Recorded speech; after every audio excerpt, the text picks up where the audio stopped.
प्रदेश की बात करें, देश की बात करें, हर जगह किसान बागवानों की बातचीत हो रही है। दिल्ली में तो कुछ किसान डटे भी हुए हैं। मैं आपसे जानना चाहूँगी कि किस तरह से आप लोगों द्वारा किसान बागवानों को जागरूक किया जा रहा है और ये पूरी स्कीम्स क्या है, किसके अंडर आप ये लोग कार्य कर रहे हैं? ये जो एफपीओ का ये कॉन्सेप्ट है, ये नाबार्ड एक एजेंसी है जी भारत सरकार की, जो 10,000 एफपीओ पूरे हिंदुस्तान में बनने हैं। जी उसी का एक हम भी हिस्सा है।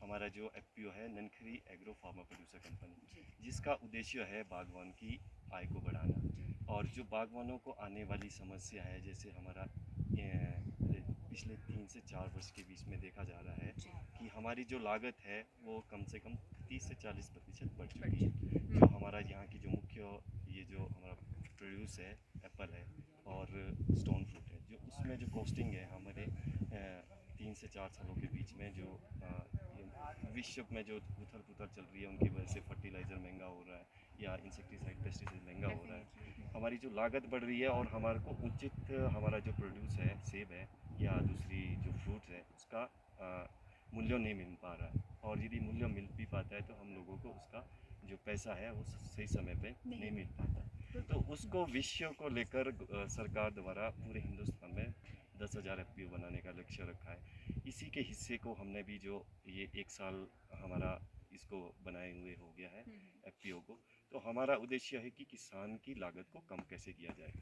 तो इसी को मद्देनज़र रखते हुए हम आज ये जो जागरूक शिविर रखा गया था कि हम कैसे संगठित होकर हम अपनी लागत को कम कर सकते हैं। जो हम इनपुट यूज़ करते हैं, या फर्टिलाइज़र है, इंसेक्टिसाइड है, पेस्टिसाइड है, उसको जब हम बल्क में इकट्ठा होके लेंगे तो नेचुरल है, कोई भी चीज़ जब हम इकट्ठा होके यूज़ करेंगे तो उसकी लागत कम आएगी। डेफिनेटली जी जी जी। तो उससे किसानों की आ, जो आय भी होगी, उसमें भी वृद्धि होगी और लागत भी कम हो कम जाएगी। होगी। बिल्कुल। मैं ये जानना चाहूँगी कि किस तरह के किसान बागवान आपके साथ सकते हैं, मध्यवर्गीय या फिर जिनकी क्या इसके लिए कोई क्राइटेरिया फिक्स किया गया है? इसमें जो सरकार की तरफ से है कि हुँ, इसमें जो पहले तो वो बागवान या किसान होना चाहिए। जी, उनके परिवार में कोई भी सदस्य हो, जैसे माता पिता या उनके दादाजी के नाम से ज़मीन होनी चाहिए, वो हॉर्टिकल्चर या हुँ, एग्रीकल्चर होना चाहिए।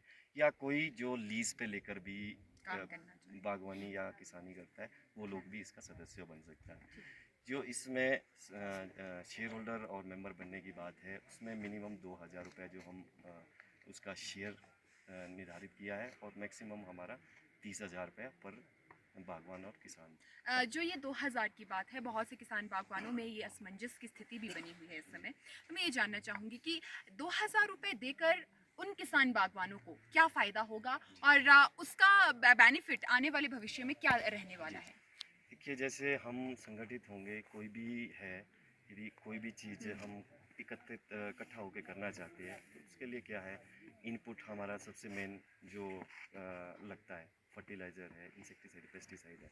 तो वो जो हम 2,000 रुपये ले रहे हैं, वो उसी बिज़नेस को करने के लिए है। जब हम 500 लोग इकट्ठा होके 2-2 हज़ार इकट्ठा करेंगे तो 10 लाख रुपए बनता है। 10 लाख रुपया और 2-2 हज़ार रुपया हमारे को नाबार्ड पर किसान हमारे को देगा, तो 20 लाख रुपए होगा। 20 लाख से हम जो भी हमारा सबसे पहले अभी जैसे फ्लोरिंग स्टेज चलने वाला है, तो उसमें हमें जो चीज़ें लगती है, जैसे हमारा बोरोन हो गया या जिंक हो गया, जो पिंक वर्ड पे हमारे इनपुट्स यूज़ होते हैं। तो जब हम बल्क में लेंगे, एक तो हमारी कॉस्टिंग कम आ जाएगी। कॉस्टिंग कम आएगी तो उसका बेनिफिट उन्हीं बागवानों को मिलेगा जो हम बाज़ार से उचित मूल्यों पे ले रहे हैं। जो 100 रुपये की चीज़ यदि हमारे को 90 रुपये में मिलती है, तो 90 रुपये सभी बागवानों में जाएगा। तो 10 रुपये कॉस्टिंग का एक तो वो लाभ हो गया। जो कंपनी उस पर अपना मार्जिन रखेगी, वो जो डिविडेंड के रूप में वो भी उन्हीं बागवानों को तो धड़ेल जी, ये कहना गलत नहीं है कि किसान अब अपनी फसल को खुद तैयार भी करेगा और बेचने के लिए मार्केट भी खुद तय कर सकता है। जी, इसी के उद्देश्य से इन एफपीओ का निर्माण किया गया है। सरकार का ये उद्देश्य है कि जितने भी बड़े बड़े कॉर्पोरेट सेक्टर इनमें काम कर रहे हैं, वो सबसे पहले एफपीओ के पास आके एफपीओ से उत्पाद खरीदेगा। एफपीओ से उत्पाद तभी खरीद पाएगी जब हम संगठित होंगे, जब हमारे पास एक किसान बागवानों की एक संख्या होगी, जब हम बोल सकते हैं कि भाई हमारे पास 500 बागवान है, हमारे पास 5 लाख बॉक्सेज है, तभी हम उन कॉर्पोरेट सेक्टर से काम कर सकते हैं। एक जब हम उनकी डिमांड एंड सप्लाई को मीट आउट कर सकते हैं, तभी हमारे को उचित मूल्य भी मिलेगा और सही समय पे उसका लाभ भी लाभ भी मिलेगा। मिलेगा। और कितने किसान एक समय पर इस मुहिम से जुड़ सकते हैं? इसमें ऐसी कोई कंडीशन नहीं है कि फिक्स 500 600, ऐसा कोई भी इसमें फिक्सेशन नहीं है।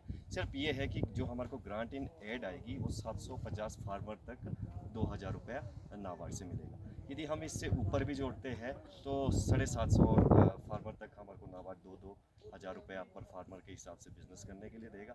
पर जो इससे ऊपर जुड़ेगा वो बिजनेस की एक्टिविटीज़ में यूज़ होगा।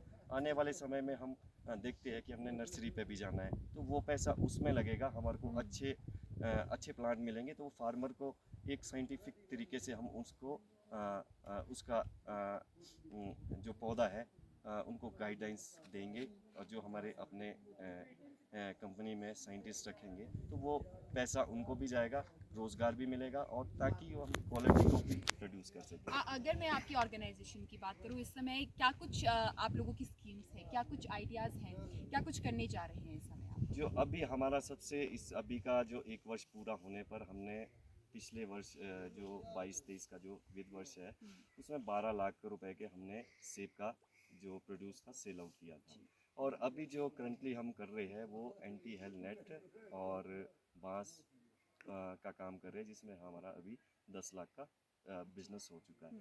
आने वाले ये इस वर्ष हमने तय रखा है कि हम एक जो अपने बागवान है उनका एक डाटा तैयार कर रहे हैं कि हमारी लागत, एक्चुअल लागत कितनी आ रही है, उसका एक डाटा बना के हम सभी फार्मर से बातचीत कर रहे हैं कि वो अपना 1 साल का डाटा तैयार करें, ताकि हम इस वर्ष के बाद उस कॉस्टिंग को हम टारगेट रखा है कि 10% उसको रिड्यूस करना है। जैसे हमारा अभी सबसे पहले सॉइल टेस्टिंग से हम स्टार्ट करेंगे। जब हमारा हार्वेस्ट आता है तो उसके बाद हम सभी फार्मर को घर घर जाके हमारे जो एम्प्लॉयज़ होंगे वो उसके लिए प्रेरित करेंगे कि सॉइल सैंपलिंग करें, ताकि हमें पता लगे कि हमें किस चीज़ की ज़रूरत है, बिल्कुल। क्या चीज़ हमें डालना चाहिए, ताकि हम अनावश्यक चीज़ों को छोड़ सकते हैं और लागत को कम कर सकते हैं। और अगर मैं क्षेत्र की बात करूं तो क्या पूरे हिमाचल प्रदेश से या फिर एक पर्टिकुलर एरिया पर आप किसानों को इस मुहिम से जोड़ रहे हैं? अभी जो हमारा मुख्य उद्देश्य है वो हमारा एक पर्टिकुलर हमारा ननखरी ब्लॉक है, जी, यहीं के किसानों को हम इससे जोड़ जोड़ना रहे हैं। चाहते हैं। जी। जी, बहुत बहुत शुक्रिया आपका, आप हमारे साथ जुड़े और